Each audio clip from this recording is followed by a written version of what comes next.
Hello and welcome to this review/analysis of the story and gameplay of The Darkness 2.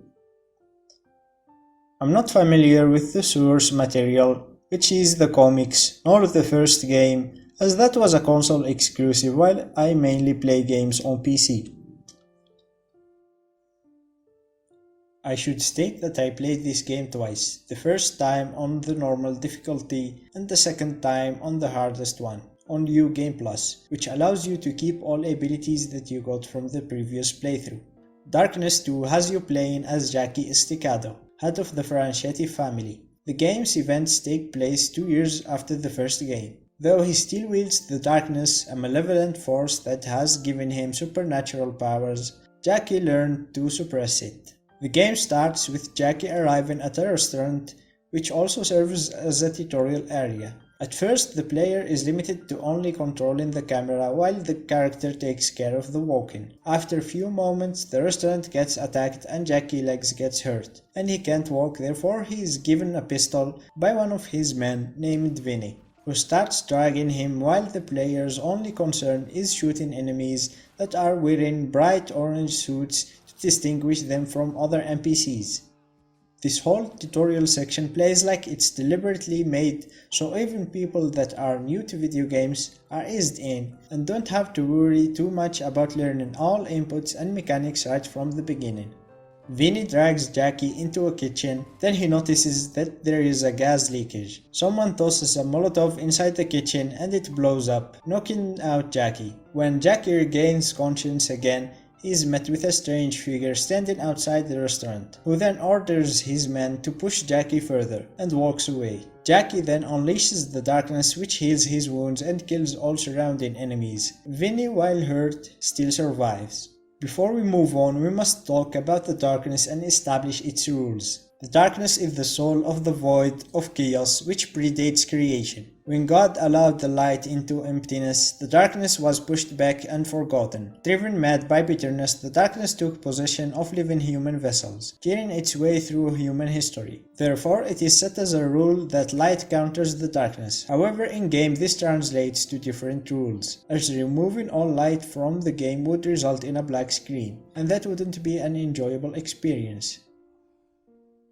In the game, as long as the light source isn't casting direct spotlight to an area, then it mostly won't affect Jackie, so you could still get near a fire or walk under the moonlight without it causing anything to the player. While under a spotlight, Jackie loses his darkness powers and the screen brightness goes up till it becomes hard to tell what's what. However, it doesn't deal any direct damage to Jackie himself.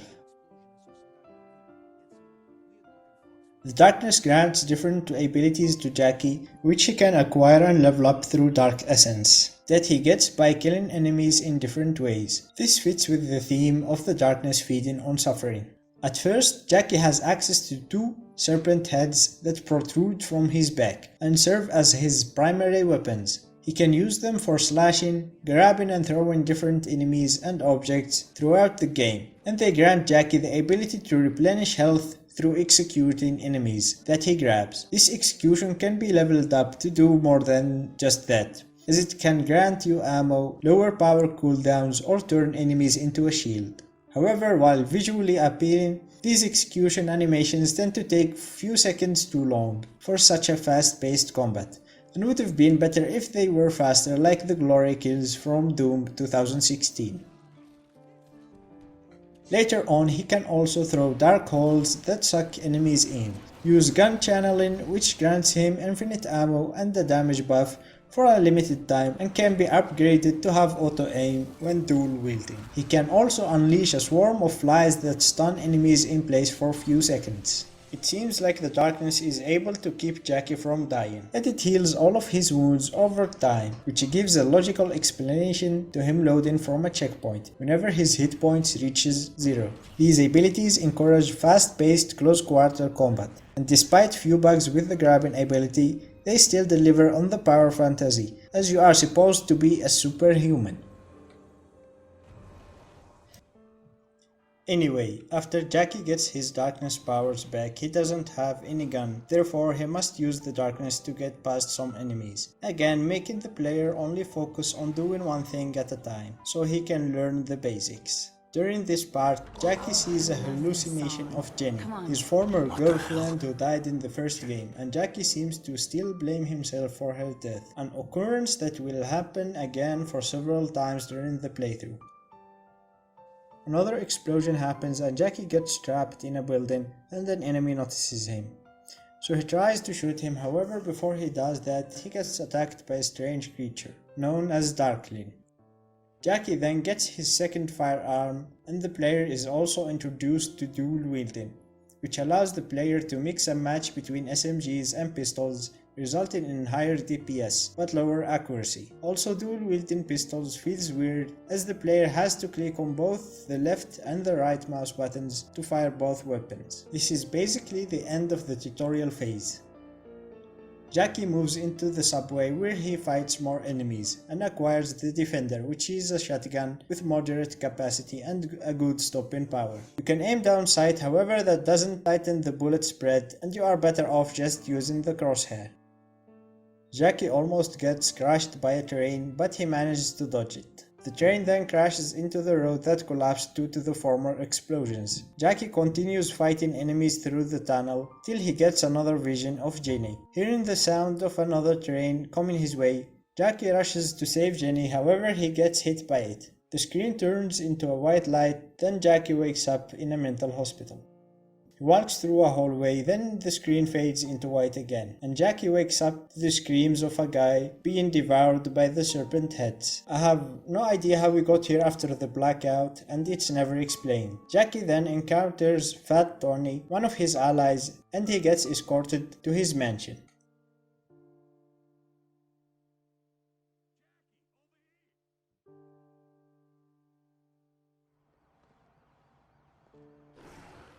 For most part of the game, the mansion serves as a hub area, where you can engage in conversations with your henchmen and advance the plot. Here the player meets with Jimmy the Grape, who is a close business friend with Jackie. He tells you that a waiter recognized one of the restaurant's customers, a guy named Swifty. However, this doesn't indicate that Swifty had anything to do with the attack on the restaurant, so it's weird when Jackie decides to pursue this guy on the presumption that he was involved with anything that happened so far.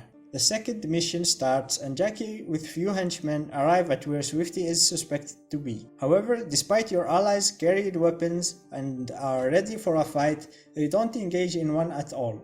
And Jackie for some reason is stripped from any weapons he had before. The player has to rely on darkness powers till he acquires a weapon, which thankfully happens soon. Jackie finds Swifty, who starts running away, and you have to chase him, killing anyone standing in your way. The player might find himself running out of ammo during this part, as ammo caches are very rare and they don't give that much ammo anyway. And even when you get the execution ability that gives you some ammo, the amount you get is negligible and even lower than what you get from the caches. This problem is present throughout the game, which makes me think that it was deliberate from the devs, so the player uses his abilities more than he uses guns. However, I didn't like that, as it limits your style of play and the choice should have been left for the player.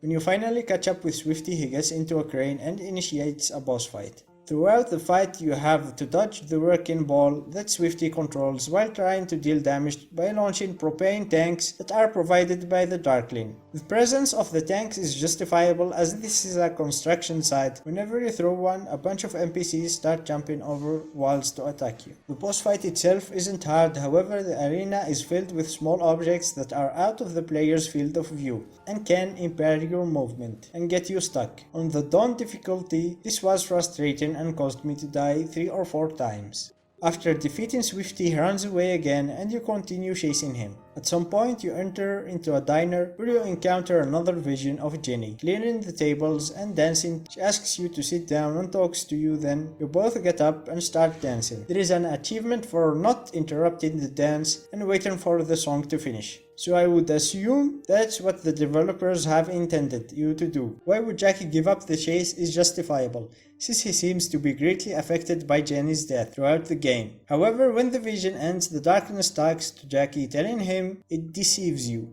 A weird comment, as these visions are caused by the darkness itself to weaken Jackie's will, and it's never mentioned whose the darkness is trying to blame. You would expect that Swifty had already fled far away after you stopped chasing him, but he doesn't. Not that it would change the outcome, as Jackie somehow knows exactly where he's at. During the final chase, we get introduced to the projectors of light, which can't be destroyed directly, and you need to follow the power cables attached into them to the power generator and destroy that instead. Jackie gets into some factory and fights hordes of enemy where he finds an AKS-74U. It takes the same slot as the shotgun, so you have to choose between using an assault rifle or shotguns throughout the game. Therefore, you can only be carrying 3 unique weapons at any point. I would have liked if ARs had their own slot, as they are better suited for long-range engagements, while shotguns are better at close quarters. I would guess this is a limitation caused by the console D-pad, as it is what the player would use to switch between weapons, and the down key is reserved for dual wielding. When the player catches up to Swifty, Jackie starts interrogating him, so he confesses that he was hired by some secret organization and he met their leader at a brothel. However, before he finishes telling you everything, the snakeheads kill him, as if the darkness is trying to hide something from Jackie. However, this isn't the case, and there is no valid reason for this action. Jackie grabs an envelope that fell from Swifty and the level ends. When Jackie gets back to the mansion, a new character is introduced, Johnny Powell, who's an occultist that acts like an advisor to Jackie and will provide information about the supernatural world. After a brief meeting with Jimmy the Grape, where you discuss your next move, you head to the next level, where you are supposed to get into a brothel and investigate the secret organization that wants the darkness. Vinny tells you that he has someone inside the brothel who might be able to help you. During the early stage of this level, the player doesn't have access to any weapon, as he was aware that he would get searched by the guards at the brothel's entrance. The place is riddled with cameras, which are being monitored by agents of the organization. Yet somehow, no one recognizes Jackie, even though he is supposed to be a high-value target. Jackie sees a red-haired woman, who he immediately recognizes as Vinny's friend, despite him not providing us with any information about how she looks. After you approach her, she gives you a pistol and tells you that the people you are looking for are on the 3rd floor of this building. Following a small fight, you arrive at a locked door that requires you to open it by destroying the fuse box next to it, but there is a light projector above it keeping you from doing so. I'm not sure if the door is too strong for Jackie to just use his snake heads to pull it from its frame, or if it will trigger an alarm when knocked down. If it's the latter, then that wouldn't actually matter, as Jackie was already making too much noise to go by unnoticed. Regardless, Jackie is able to use the Darkling and go through an air duct till he gets to the power generator for the projector, which he destroys, allowing him to open the door. A couple of new enemies are introduced in the following area. Soldiers that use firearms and wear helmets made out of darkness matter, which protects them from headshots. And big guys that seem to have an axe attached to their arm, made from the same substance. Multiple new weapons could also be found: a sawed-off shotgun, a UMP-45, a revolver, and a Desert Eagle, which has the same amount of damage as the revolver, but with faster reloading times and a higher capacity, making it the superior weapon.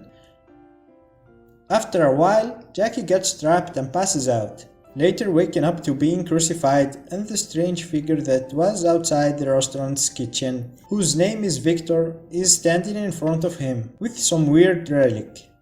He says that he wants the darkness, however he can't take it by force, and it must be given away by choice. Then he orders one of his followers to bring in a TV, which he is broadcasting live footage from Jackie's mansion. And the guy filming, someone called Mr. Bragg, is tasked to kill everyone in the mansion, including Jackie's auntie, in an attempt to make him give up his powers, as Victor is well aware of Jenny's death and is trying to use that against Jackie, saying that he will lose everything he cares about. At this point, Jackie is about to hand over his powers when the darkness shows him that it trapped Jenny in hell, and he has to protect it in order to rescue her. This pushes Jackie to free himself, killing the guards surrounding him, while Victor flees with the relic. Jackie gets back to his mansion, where he has to fight his way through soldiers carrying portable projectors and others wielding shields, which are covered in darkness armor that must be destroyed by using guns first, before you can disarm them from their shields using your grab ability. After you regroup with your allies, Johnny tells you that the enemy you are fighting is known as the Brotherhood, with Victor as their leader, and the relic that he carries is called the Siphon of the Angelus, which can cage the darkness.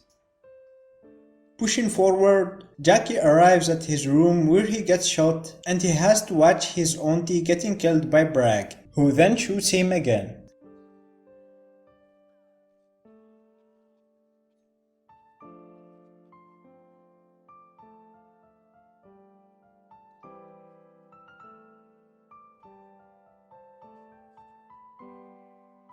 Jackie then wakes up in the mental hospital again, and one of the doctors tries to convince you that the darkness isn't real, and all the events so far are just a hallucination.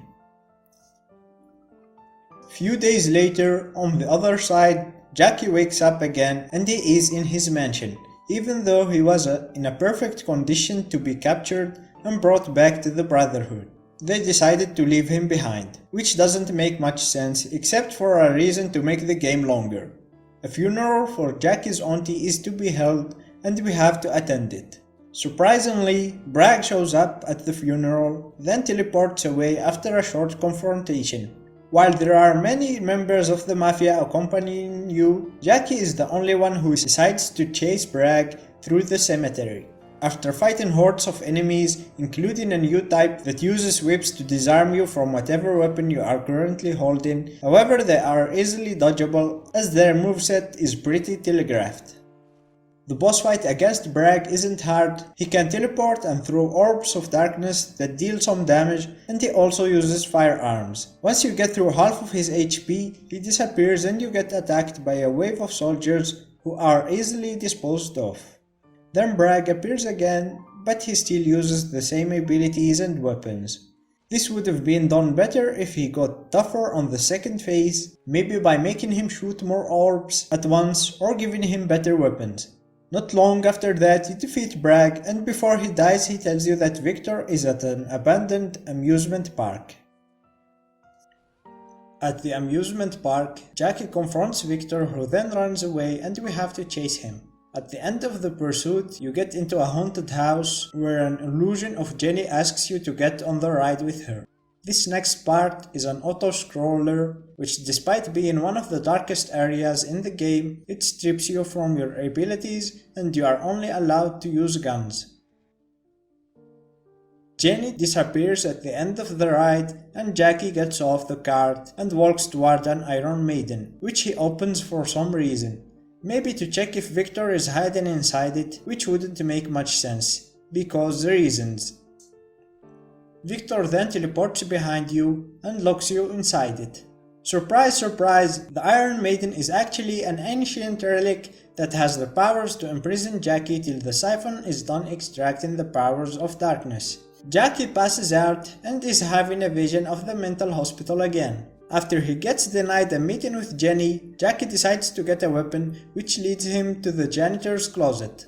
While we are trying to break in, we get caught by the janitor, who reveals himself to be the Darkling, who then proceeds to help Jackie escape this illusion, while telling him that it's created by the darkness to keep him away from hell, where Jenny is kept. Also, he informs him that while he, the Darkling, can die in the real world, he can still die in this realm, which is foreshadowing future events. Jackie then wakes up and finds that the siphon took all his powers and he is now getting burned alive, but luckily he gets saved by the Darkling yet again. Jackie then decides to get the siphon back from Victor, as it's his only way to save Jenny. Peevish, a subordinate of Victor, gets stabbed by the siphon and therefore has some of the darkness powers transferred into him. However, the fight against him isn't hard and he's only able to summon Darklings, which explode when they get near the player, but also can be killed easily, as they have low HP. In addition to that, he casts a swarm of flies which impairs your vision and movement. After killing him, you get your darkness abilities back. Later on you meet Victor again, who tells you that your father is the one who wanted the siphon in exchange for the darkness and that he intended to save Jackie from it. Therefore Victor justifies his actions by calling it a payment for his research. After a small arena fight against the Brotherhood's soldiers, you proceed to the final conflict against Victor. Victor can teleport around and shoots projectiles from the siphon. He also has the ability to summon human enhanced soldiers and can revive them as well. The arena is fairly big and there are some ammo boxes around. The fight is easy as the projectiles are too slow and don't deal much damage. Not only that, but it takes too long to start an action after teleporting, which gives the player a large window to stun lock him, and you can already know where he is going to appear next just by following the smoke trail that he leaves behind. After killing him, Jackie takes the siphon and stabs himself so he can get to hell. However, he wakes up in the mental hospital again, and after a brief conversation with Dr. Vic, this world's version of Victor, he encounters the Darkling again, who helps him escape. The Darkling opens the door to the roof and is hit by sunlight, and then dies. However, I find this weird, as why would a world created by the darkness itself have such thing that hurts creatures of dark? Also, why is the Darkling helping Jackie? These questions remain unanswered.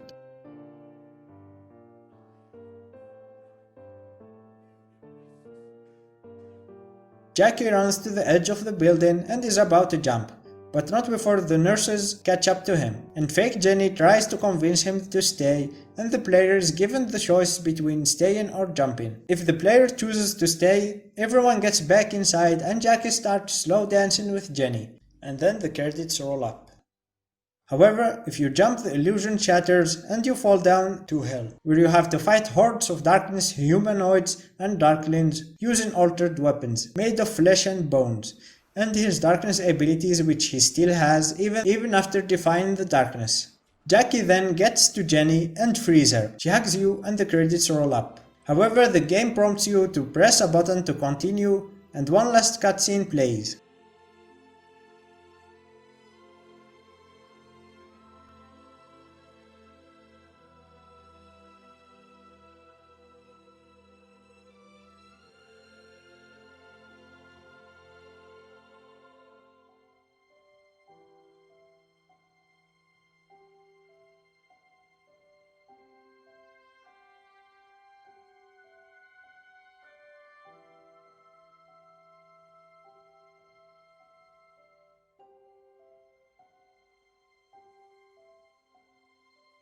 I love you, Jackie Estacado.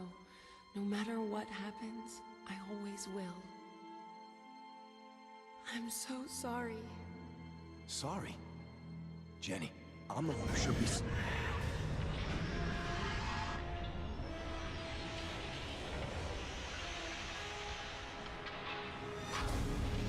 Jenny?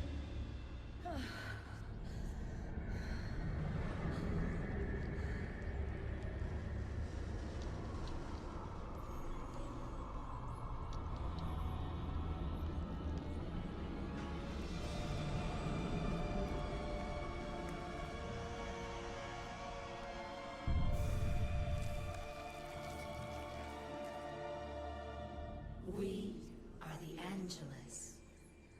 The world has gone too long without my light. Jenny turns into the Angelus and flies out of hell, while Jackie stays trapped in. And the game ends on a cliffhanger which might never get resolved, as it has been 8 years and there is no news about another game. While the game's story had some plot holes and was lacking, especially that it ends on a cliffhanger and the difficulty was kinda easy, the game was still enjoyable thanks to the gunplay and the abilities that were available to the player. However, the boss fights could have benefited from being a little bit harder, as they had similar powers to the player's character. I hope that the third installment by Digital Extremes or maybe a reboot by another studio would address some of these issues while improving on the gameplay. Thanks for watching. This small video took me a few months to make, as I wanted to wait for the quarantine to end before recording the audio. But now that it doesn't seem to end anytime soon, I decided to just go through with it. Feel free to write a comment telling me your opinion about the game or this video, and subscribe for similar or hopefully better future content.